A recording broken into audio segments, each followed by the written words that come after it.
우선 첫 번째 패널 토의자이신 카이스트의 엄주영 교수님께서 장순응 교수님의 자연재해와 회복력에 대한 기독교 창조 질서에 대한 논찬을 해주시겠습니다. 예.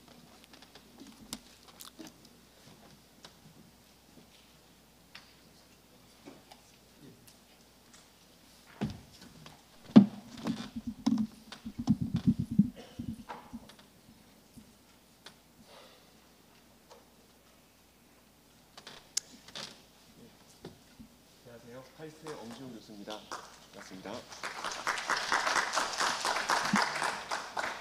네, 저는 그 장순응 총장님께서 그 발제하신 자연재해와 회복력에 대한 기독교 창조질서 발제에 대해 논찬을 드리도록 하겠습니다. 사실은 장순응 총장님께서 상당히 부담스럽다고 하셨는데 저는 훨씬 더 부담스러운 것 같습니다. 우리 장 총장님은 올해 전부터 이제 카이스트에 우리 부총장님으로 계셨었고 또한 제가 그 박사학위를 하면서 해외에서 박사학위를 하고 있을 때 또 찾아오셔서 격려하시고 기도해 주시고 했던 기억이 납니다. 그래서 너무 개인적으로 존경하고 좋아하는 분이신데 말씀하신 부분에 대해서 어떻게 말씀을 드려야 할까 부탁을 받았을 때 참 굉장히 많이 부담이 됐었습니다. 그래서 그 총장님께서 말씀하셨던 부분들 연장선 상에서 좀 말씀 더 드리고 또 추가적으로 제가 또 최근에 고민하고 있는 부분들 이런 것들을 좀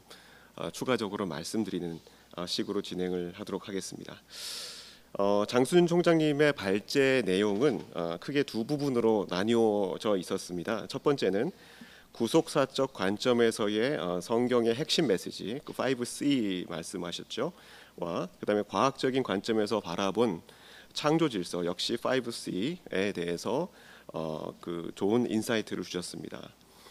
특별히 이 두 번째 창조 질서와 관련된 내용은 창조 질서라는 관점에서 자연 재해와 또한 회복력 그리고 인간의 역할이란 되게 중차대한 문제를 구체적으로 다루고 있었습니다. 또한 장순응 총장님의 발제 내용은 잘 들으셨겠지만 이해가 명확하고 또 흥미로웠고 또한 메시지도 전체적으로 무리 없이 수용하는데 문제가 전혀 없었습니다. 그래서 저는 본 논찬에서 발제 내용을 기초로 좀 더 생각해 볼 만한 내용을 제시하고자 하는데 특별히 그 실존적 위험이라고 일컬어지고 있는 실존적 위협이라고 일컬어지고 있는 기후 위기와 또 이에 따른 자연재해 그리고 신자와 교회의 역할에 대한 실전적인 관점에서 논의를 이어나갔으면 합니다. 그 기후 위기로 인해서 자연재해가 점차 강력하고 빈번해지고 있다는 사실을 모두가 인지하고 계실 겁니다. 민hen재보험사는 매년 이런 기상이변 재해로 인한 손실액이 급증하고 있고 2022년 한 해 그 규모는 2,700억 불, 즉 한화로 한 350조 원에 달한다라고 보고를 하고 있었습니다. 지금까지는 이 기후 위기로 인한 자연재해가 그 하나님의 본래 창조하신 질서와 또 회복력이 작동하는 범위 내에서 발생해 왔다고 볼 수 있지만 미래에도 회복하고 재생할 수 있는 방식으로 될 것이라 보기 어려울 수 있다라는 과학적인 증거가 또 쌓이고 있는 것도 사실입니다. 기후 시스템이 회복 불가능한 영역에 도달하게 될 수 있다라는 그 임계점, 티핑 포인트에 대한 논란이 바로 그것이 되겠습니다. 잘 아시다시피 다행히 우리 2015년도에 파리 기후변화 협약을 통해서 이것이 극적으로 타결되면서 수많은 국가들이 자발적인 온실가스 감축 목표, 즉 NDC를 제시를 했죠. 우리나라도 마찬가지로 2030년 NDC를 제출을 했습니다. 그리고 또한 우리나라를 포함해서 세계 137개 국가와 그리고 700여 개의 글로벌 기업이 탄소 중립 목표 내지는 넷제로 목표라는 그 선언을 하고 약속을 했습니다. 그런데 이런 비현실적인 약속이 제가 보기에는 상당히 지키기 쉽지 않은 약속이라는 생각이 들긴 합니다만은 이것이 모두 지켜진다라고 하더라도 세기 말까지 지구 평균 온도를 기후 대응 마지노선인 산업혁명 이전 대비 2도씨 미만, 더 나아가서 1.5도씨까지 억제하려는 국제사회 목표를 달성할 수 있을 확률이 약 50%가량밖에 되지 않는다는 전망은 참담하기까지 합니다. 동시에 많은 학자들이 점점 강력해지고 또 빈번해지는 자연재해가 우리가 어떠한 적극적인 노력을 기울인다 하더라도 적어도 앞으로 수십 년 동안은 인류의 경제와 사회 전반에 상당히 부정적인 영향을 주게 될 것이라고 전망하고 있습니다. 기후위기에 대응하지 않게 될 경우 유발될 수 있는 물리적인 위험이 2100년까지 세계 누적 GDP의 약 25%에 달하는 비용을 초래할 수 있을 것이라는 전망과 함께, 또한 이러한 기후위기에 적극적으로 대응하기 위한 비용 역시 2100년까지 세계 누적 GDP의 4 내지 9% 이상까지 달할 것이라고 예측하는 것도 사실입니다. 저는 물론 이러한 모든 변화가 하나님의 창조 질서 하에서 일어나게 될 것이라고 생각합니다. 또 하지만 우리가 직면하게 될 미래가 우리 인류와 생명체가 살아가는 데 적합한 환경을 제공하지 못할 것이고, 또 따라서 이 같은 변화에 적응하기 위해 상당한 노력과 비용을 또한 필요로 할 것이라고 생각을 합니다. 그럼 이런 가운데 과연 신자가 어떻게, 또 교회가 어떻게 대응해야 할지 좀 간단하게 의견을 말씀드리도록 하겠습니다. 신자는 기후 위기와 자연재해가 하나님의 주권 아래에 있음을 겸손히 고백하면서 하나님의 도우심을 구해야 하겠지만, 또한 이웃사랑의 관점에서 우리 장순웅 총장님께서 말씀하셨던 이웃사랑의 관점에서 회복을 위한 적극적인 노력을 기울여야 한다고 동시에 말씀드리고 싶습니다. 그래서 신자가 취할 입장은 생태계 회복을 가장 중요한 가치로 삼는 생태 중심주의, 즉 이코센트리즘이 아니고, 또한 기술 혁신이 모든 문제를 다 해결할 수 있을 것이라고 믿는 기술 만능주의, 테크노 오토미즘 역시 아니라고 생각합니다. 기후 위기와 자연재해를 바라보는 시각에 있어 발제문에서 제시한 하나님의 섭리와 또한 인간의 책임이란 균형이 필요하고, 인간의 책임 역시 창조 세계를 복원하려는 의욕이 아니라 보다는 좀 더 이웃 사랑의 실천으로 우리가 바라봐야 한다는 또 발제문의 취지에 적극적으로 동의를 합니다. 관련해서 로마서 12장 2절은 다음과 같이 우리에게 권고합니다. 너희는 이 세대를 본받지 말고 오직 마음을 새롭게 함으로 변화를 받아 하나님의 선하시고 기뻐하시고 온전하신 뜻이 무엇인지 분별하도록 하라라는 말씀이 생각에 남습니다. 자, 그 다음에 우리 신자는 기후 위기와 자연재해 가운데서도 창조의 질서에 감사해야 함은 물론 이후 우리에게 다가올 궁극적인 새 창조를 더욱더 소망해야 할 것이라고 생각합니다. 기후 위기나 자연재해가 아니더라도 인류 역사에 분명히 끝이 있다는 종말론적 신앙을 견지해야 함을 또한 의미합니다. 계시록 21장 1절은 다음과 같이 말씀합니다. 또 내가 새 하늘과 새 땅을 보니 처음 하늘과 처음 땅이 없어졌고 바다도 다시 있지 않더라 라고 적고 있습니다. 현재는 창조 질서와 회복력 하에 각종 재해에 대응할 수 있게 해주시는 하나님의 일반적인 은총을 경험하고 있지만, 미래에 주어질 선물, 즉 새 하늘과 새 땅인 완성, 장 총장님께 completion을 말씀하셨고, 또 이제는 consummation이라고도 할 수가 있을 텐데요. 이런 완성을 더욱더 강렬히 우리가 소망해야 할 것으로 생각합니다. 이는 기후 위기와 자연재해 문제를 해결하는 것이 교회의 중요한 역할이 되어야 한다는 환경신학적인 입장에 어떻게 보면 종말론적이고 구속사적인 균형이 필요하다는 것을 시사하고 있습니다. 마지막으로 기후 위기와 자연재해에 따른 이웃사랑의 실천적인 문제를 좀 더 구체적으로 논의할 수 있을 것 같습니다. 특히 기후변화의 외부 효과는 이웃사랑의 범위를 이제는 공동체에서 지역사회로, 또 국가와 인류 전체, 나아가 미래 세대까지 확장시키고 있습니다. 문제의 원인과 대응에 있어서 어느 때보다 신자의 적극적인 성찰과 행동을 필요로 합니다. 그러나 기후위기 문제의 본질이 인간의 이기적인 소비활동과 탐욕이란 죄로 유래한 것이기 때문에 인간의 양심과 시장 유인책에 의존하는 인본주의적인 접근은 근본적인 해결책이 되기 어렵습니다. 이에 기후위기 및 자연재해 시대를 살아가는 신자는 세상보다 더욱더 지혜롭고 적극적인 신앙 고백을 삶으로 실천해야 한다고 생각합니다. 그럼 어떤 신앙 고백이 필요할까요? 제가 보기에 첫 번째로는 탄소 배출이 선사하게 되는 물질적인 풍요와 또 쾌락에 얽매이지 않고자 하는 소비에 대한 신앙 고백이 필요하다고 생각합니다. 둘째는 자연재해로 인한 피해를 줄이고자 하는 활동에 내 물질을 나누고 투자하는 소유에 대한 신앙 고백이 또한 필요하다고 생각합니다. 마지막으로는 정치, 경제, 사회, 문화, 창업 등을 통해서 자연재해를 극복하고 완화하는 활동을 전문적으로 추구하는 직업적인 측면에서의 신앙 고백이 필요하다고 생각합니다.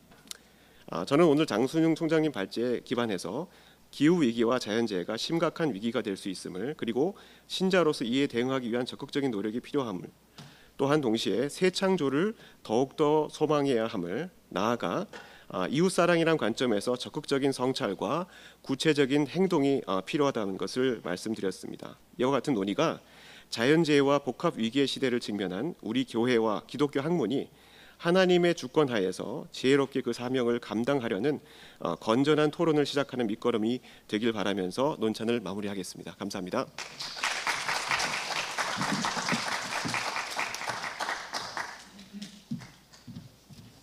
예, 장순웅 총장님의 주제 논문 발표에 대해서 우리 엄지원 교수님께서 우리가 신앙인으로서 또 어떻게 종말론적인 삶을 살아야 되고 어떻게 우리가 행동해야 될지 아주 좋은 논찬을 해주신 것 같습니다. 이어서 두 번째 패널 토의자이신 기정훈 교수님께서 김정석 교수님의 주제 발표에 대한 논찬을 해주시겠습니다.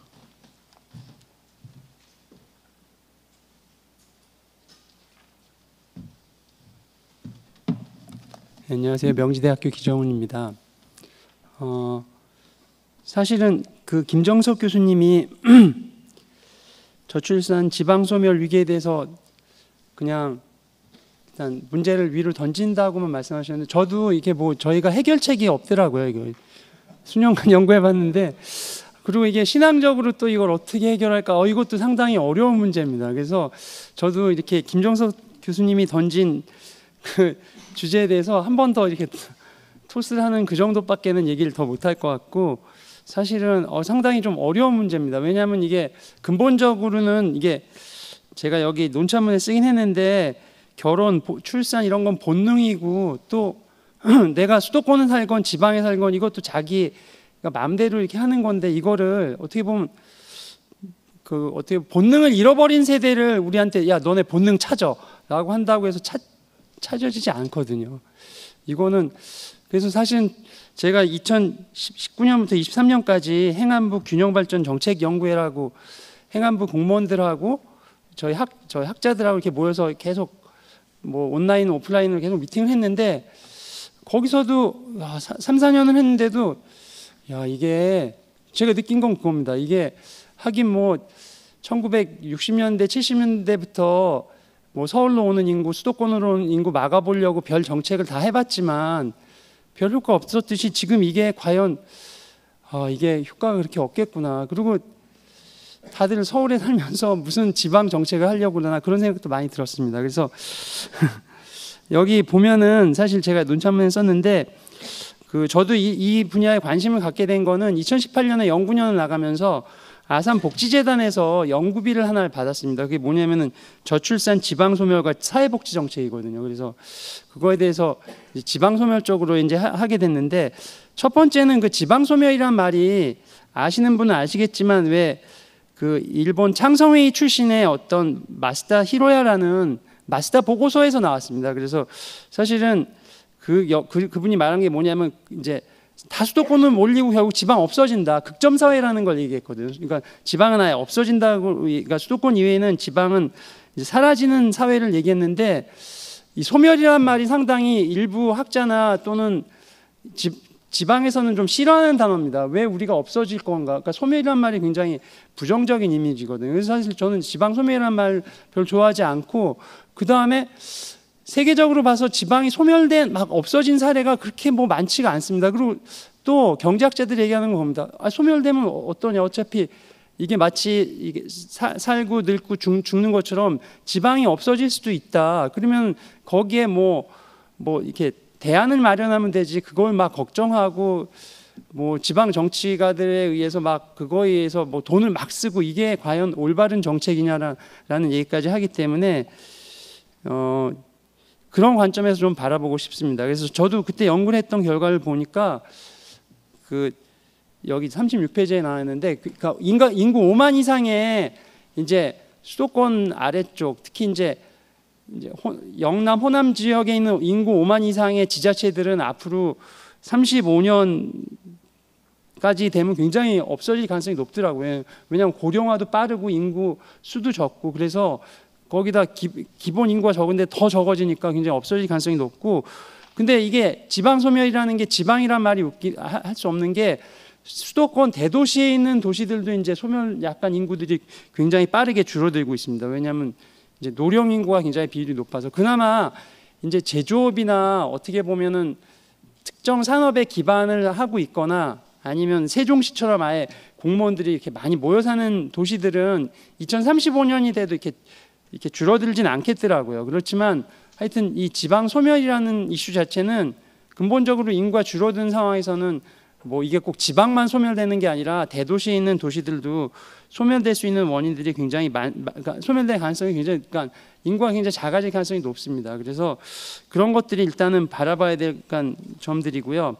실제로는 그래서 이제 저출산으로 제가 먼저 넘어오면은 저출산의 원인이 되게 다양합니다. 그게 뭐 중국처럼 아예 이제 국가가 정책적으로 막 인구 줄이려고 뭐 두 번째, 세 번째부터는 아예 호적에도 안 넣는 뭐 그런 정책부터 해가지고 우리나라도 뭐 둘만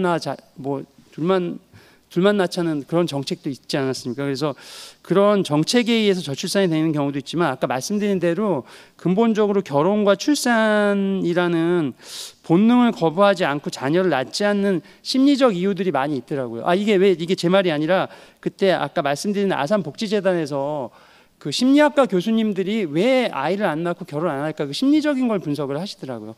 근데 저는 그 중에서도 특히 이제 여기도 적었지만 뭐 육아가 어렵고 경력이 단절되고 교육 비용이 과다하는 이유도 있지만 그리고 뭐 이제 자식보다도 나한테 투자하겠다. 그러니까 뭐 이제 나 자신이 더 중요하다라는 그런 것도 있지만 저는 최근에 이제 SNS를 보다 보니까 이런 게 있더라고요. 출산을 낮추는데 아주 혁혁한 역할을 했던 프로그램이 몇 가지 있는데 이제 그분 개인 의견인데 저도 약간 동의가 됩니다. 나 혼자 산다, 슈퍼맨이 돌아왔다, 금쪽 같은 내 새끼 이런 것들이 사실은 과거에 제가 어릴 때 보았던 드라마들은 가난해도 뭔가 가족을 이루고 아이를 낳고 막 그렇게 사는 드라마들이 많았던 것 같아요. 근데 막 최근에는 이제 너 혼자 살아, 그 다음에 애 낳으면 진짜 고생이야, 지옥이야 이렇게 계속 주입을 하면은 야 이거 진짜 참 가뜩이나 그런 거에 민감한 뭐 그런 세대들이 매스컴에 그렇게 주입이 된다면은 그것도 이제 어떻게 보면은 그런 거조차도 좀 어떻게 보면 좀 바꾸려는 노력을 만약에 이제 교계에서 한다면 차라리 그런 걸 하는 게 더 효과적이지 않나. 뭐 다른 것보다도 이런 방송보다도 아이를 낳고 키우고 그들이 성장한 걸 보는 게 굉장히 보람되고 기쁜 일이라는 걸 보여준다는 게 참 중요하다는 생각이 들었습니다. 그래서 이제 극복할 방안을 이제 생각해 봤는데 사실은 이거를 방안이 있을까? 아까 말씀드렸지만 진짜 뾰족한 방안은 없습니다. 돈이 굉장히 많이 투여됐습니다. 많은 정책에 돈이 투여됐음에도 불구하고 정말 천문학적인 정책 자금을 앞으로도 계속 투자해야지 아이를 낳을 때마다 돈을 줘야 되는 건지 이거는 진짜 조금 생각해 봐야 될 문제라고 봅니다. 이게 그러니까 만약에 그렇게 해서 아이를 많이 낳고 뭐 지방에 가서 산다면 되겠지만 그렇지 않다면은 이거 기회 비용을 분명히 생각해 봐야 될 필요도 있고 그러니까 사실은 그러니까 주어진 인생에 대해서 긍정적으로 바라보고 결혼하고 아이를 낳고 양육하는데 기쁨을 느끼는 세대가 생겨나지 않는다면 또 우리가 이제 신앙적인 측면에서 그런 세대를 만들어내지 못한다면은 이거는 인구 소멸, 지방 소멸 이거는 이제 어떻게 보면 당연한 거지 않나. 제가 자녀를 키워 보니까 처음에는 자기 결혼도 안 하겠다, 뭐 아이도 안 갖겠다 막 그러더니 신앙이 생겼어요. 신앙이 생기고 나서는 생각이 바뀌더라고요. 여자아이인데. 그래서 지금은 결혼도 빨리 하고 싶고 아이도 뭐 둘 셋 낳겠다 이렇게 얘기하더라고요. 그래서 이게 신앙이라는 게 이 마음에 싹 들어가니까 진짜 어떻게 보면 관점이 바뀌고 세계관이 바뀌는 거구나. 그래서 사실은 그런 관점에서 오히려 교회나 또는 이제 기독교 학교들에서 그런 걸 계속 교육시키는 게 차이 더 중요하지. 그리고 언론이나 이런 미디어를 통해서 그런 긍정적인 걸 하는 게 좋지 않겠나라는 생각이 듭니다. 그리고 사실은 이렇게 배드 뉴스만 있는 건 아니고 굿 뉴스도 많이 있습니다. 사실 이게 물론 이건 언제 될지 모르지만 이제 남북 통일 같은 게 이제 중장기적으로는 지방 성장하고도 연결시킬 수 있고 인구 성장하고도 연결될 수 있는 중요한 관점이고요.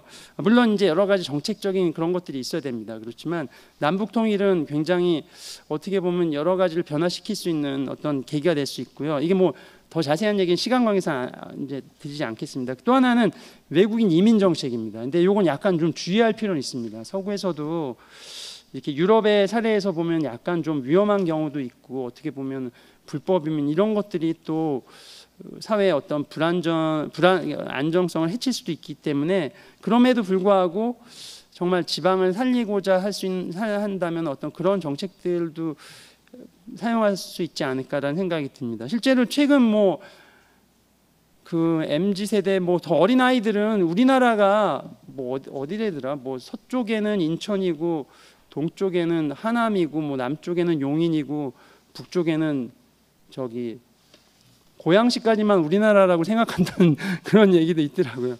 그 아이들 생각에는 그 밖에는 다 이제 별로 우리나라 밖 지역이라고 생각하는지 하여튼 그렇게 생각한대요. 이렇게 수도권 거기만 우리나라구나 라고 생각하는데 그런 것들도 어떻게 보면은 우리가 가르치고 또는 이제 바꿔야 될 것이 아닌가. 그래서 사실은 그래서 결론이 겁니다.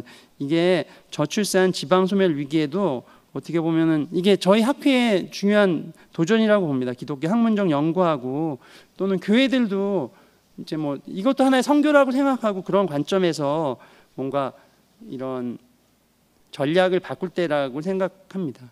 네, 감사합니다.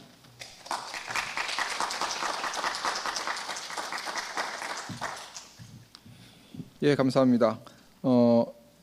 기종훈 교수님까지 해서 주제 발표와 패널 토의가 마쳤습니다. 네 분 우리 주제 발표자 두 분과 그다음에 패널 토의자 두 분 앞으로 나와 주시기 바랍니다. 예, 우선 계속 카톡방에 주제 코멘트나 혹시 질문 사항 있으면 올려주시고요. 먼저 들어온 질문에 대해서 제가 몇 가지 사항들을 말씀드리겠습니다. 우선은 첫 번째 장승훈 총장님 주제 발표하신 내용에 대해서 홍성욱 여기 계신 분인가요? 아니면 인터넷 예, 홍성욱 님께서 우선 코멘트 해주셨는데요. 기후 문제에 대해서 여러 해석이 있지만 그중 인간의 죄악에 대한 하나님의 심판이라는 측면을 이제 한 측면에서 말씀해 주셨는데 그것에 대한 좀 조심해서 조심스럽게 접근해야 될 것 같다고 의견을 주셨고요. 그 다음에 권유리아 교수님, 부산외대 교수님께서 지방소멸 요인을 질문해 주셨는데요. 도시 어메니티가 삶의 질을 좌우하는 것은 맞지만 서울의 인구 집중은 어떤 면에서는 어메니티와 정반대인 측면이 더욱 큽니다. 대학, 취업, 성공 등 치열한 경쟁이 이 문화 인프라의 어메니티를 압도하기 때문입니다. 워라벨, 소확행조차도 보여주기식의 플렉스 경쟁의 경향이 크기 때문입니다. 아울러 스타벅스의 점포수를 기준으로 어메니티 자료로 쓰시고 계신데 부산이나 강릉의 경우 로컬 커피 문화의 약진은 스타벅스로는 설명되지 않는 측면이 있다고 생각하신다고 하시면서 이 측면에 대해서 어떻게 생각하시는지 질문을 주셨습니다. 김정섭 교수님. 네네. 그 말씀하신 대로 뭐 서울의 높은 집값이랑 뭐 더 높은 경쟁 이런 부분들이 물론 뭐 여러 진입의 장애 요인이 되는 거는 사실이고요. 이제 그럼에도 불구하고 많은 청년들이나 뭐 우리 지역에 사시는 분들이, 저도 이제 사실 마찬가지인데 저희 아들이 이제 고3인데 부산에서 대학을 보낼 것인가 비슷한, 그러지 않을 거거든요. 그 부분들이 사실 연구를 하면서 아이의 장래와 뭐 여러 가지 상황들을 봤을 때 사실 그게 되게 쉽지 않은 결정이고, 또 이제 그 어떤 지역에서 줄 수 있는 기회나 뭐 여러 환경들을 고려를 한다면 많은 사람들이 이제 그런 선택을 하게 되는 것 같습니다. 그래서 어메니티라는 게 물론 이제 경쟁이 많은 곳에는 경쟁을 통해서 더 서비스가 개발이 되고 새로운 것들이 만들어지기 때문에 더 좋아지는 구조가 사실은 발생을 하거든요. 그래서 그런 측면에서 이제 서울이나 뭐 수도권의 집중들이 더 강화되는 구조가 나타나는 것 같고요. 스타벅스는 이제 하나의 그냥 예시로 든 건데, 사실은 이제 많은 정책을 하는 상황에서 뭐 예를 들어 우리 이제 공장 근로자들이 이제 지방에 예를 뭐 전라도든 뭐 어디 영남 지역에 산업단지를 만들었는데 가지 않으려고 하는 이유를 조사를 해보면 예를 들어 이런 얘기를 합니다. 뭐 스타벅스가 거기를 가면 스타벅스가 없어요, 이런 얘기를 사실 단적으로 하는데, 스타벅스는 사실은 좋은 카페, 맛집이 없다는 거에 대한 어떤 예시, 어떤 그런 반어랑 비슷하고 생각을 하게 되고요. 그래서 결국은 이제 어떤 부산에도 여러 좋은 것들이 있긴 한데, 물론 부산 말고 더 작은 도시는 더 사실 더 없을 수도 있고, 그 많은 것들이 사실 서울에 집중됨에 따른 부분 어떤 격차들이 있는 것들은 뭐 사실인 것 같습니다. 이제 답변이 됐는지 모르겠네요. 예, 추가적인 질문 있으시면 다시 올려주시고요. 그다음에 조성표 교수님께서 세종시 출산율이 높은 이유가 공무원 출산 및 육아 제도가 좋고 출산 후 경력 단절이 없어서라는 말이 있는데, 이것이 맞다면 출산 장려 정책에 돈을 주는 것보다는 출산 및 육아휴직과 경력 단절을 이어주는 정책이 필요하지 않을까 의견 주셨는데요. 이것에 대한 생각도 말씀해 주십시오. 네, 그 말씀하신 대로 세종시 사례가 아주 특이한 부분인데요. 사실 이제 직업이 안정적이고 또 뭐 그런 공무원들이 일단 조금 더 이제 보수적이고 안정적인 선택들을 하면서 살아가는 집단이다 보니까 조금 더 이제 결혼을 하고 출산을 하는 부분들이 일반적인 경우보다 많이 나타나서 이제 그런 결과가 나온 것 같고요. 또 마찬가지 말씀하신 것처럼 어떤 육아휴직 같은 데서 다른 민간 기업에 비해서 훨씬 자유롭고 뭐 고민 없이 할 수 있는 구조가 돼 있다 보니까 이제 그런 상황입니다. 그래서 그런 사회 전반적으로 저출산 문제를 해결하려면 결국은 어떤 출산을 하더라도 특히 여성들에 있어서 그런 단절이 생기지 않도록 그런 차별, 이제 법적으로는 돼 있지만 현실에서 작동하지 않는 그런 부분들, 공공 부문에서만 작동하는 부분들을 이제 민간 영역에까지 확대를 해야 되는데요. 결국 그게 또 다 기업은 비용으로 생각을 하기 때문에 그 고리를 어떻게 처리할 건지가 되게 중요한 문제가 될 것 같습니다. 그래서 그 비용을 부담을 기업이 하더라도 할 것이냐, 뭐 아니면 이건 개인의 선택이니까 뭐 그대로 두고 우리는 그런 어떤 뭐 저출산의 그런 사회를 그냥 살아갈 것이냐, 그러면 그 안에서 우리가 성경적인 어떤 방법, 대안들을 어떻게 가야 될 것이냐, 이 부분들에 대해서 아직 지금 뭐 답은 없지만 그 고민들을 좀 더 구체화하고 좀 나름대로 이제 대안들을 제시를 해 나가야 되지 않을까, 그런 생각입니다. 예, 감사합니다. 저도 김정섭 교수님 아까 주제 발표를 드리면서 비혼 출산을 허용하는 포용적 사회도 하나의 뭐 방법이 될 수 있겠지만, 그것과 함께 비혼을 결혼으로 이끌어갈 수 있는 방법을 좀 더 노력하는 것이 맞지 않을까, 그런 생각을 했는데, 우리 홍성욱 님께서 이런 질문을 하셨어요. 비혈연 가족, 비혼 출산 같은 비기독교적인 대안을 받아들이는 것이 차라리 대한민국 인구가 소멸하는 것보다 반드시 나은 것일까요? 라는 좀 과격한 질문을 해주셨는데요.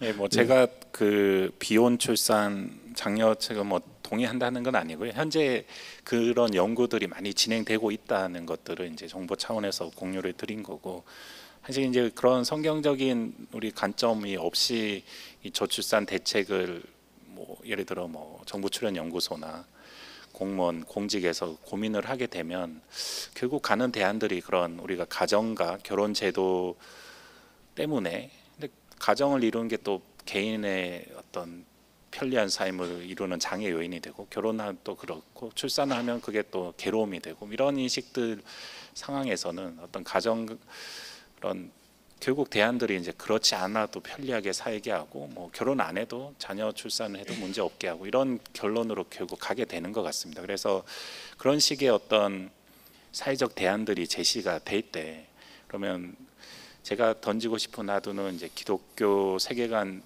가지고 우리가 어떤 그 문제에 대해서 그러면 지지를 할 것이냐, 아니면 다른 대안들, 어떤 현실적인 대안들을 만들어낼 것이냐에 대한 고민들을 해야 된다는 이야기고요.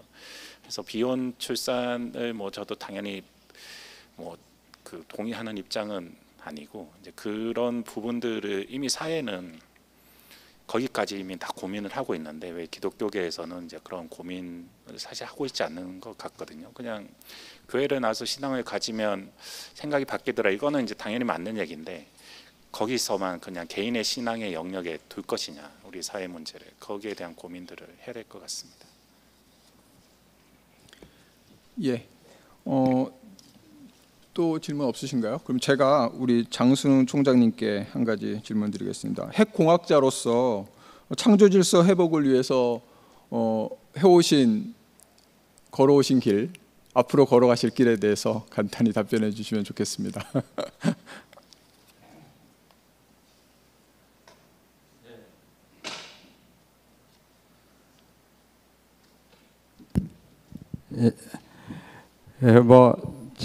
저는 요번에 그 기후 변화 이걸 보면서 참 지구가 아름다운 창조라고 봤습니다. 그리고 또 하나님의 창조가 위대했고, 또 인간의 관리, 또 인간의 그 잘 다스리라는 것도 참 중요하게 봤죠. 그래서 창세기 1장 27절 28절.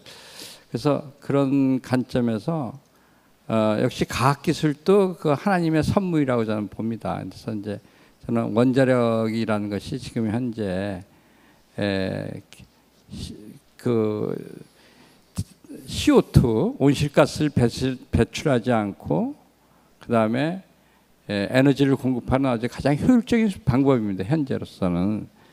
그래서 이제 그런 면에서 제가 또 뭐 우리나라 같은 데서는 그것이 또 화석 에너지가 없는 또 대체 에너지로서 큰 역할을 했고요.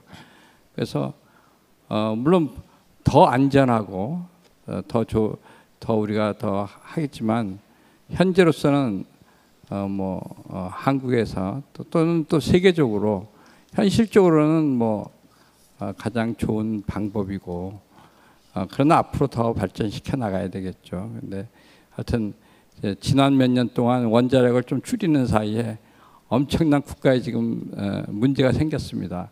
그래서 지금 한전에 뭐 빚이 200조가 생기면서 지금 아주 파탄 직전에 가 있는데, 이게 지금 큰 문제고. 근데 하여튼 좌우간에 저는 원자력은 우리나라의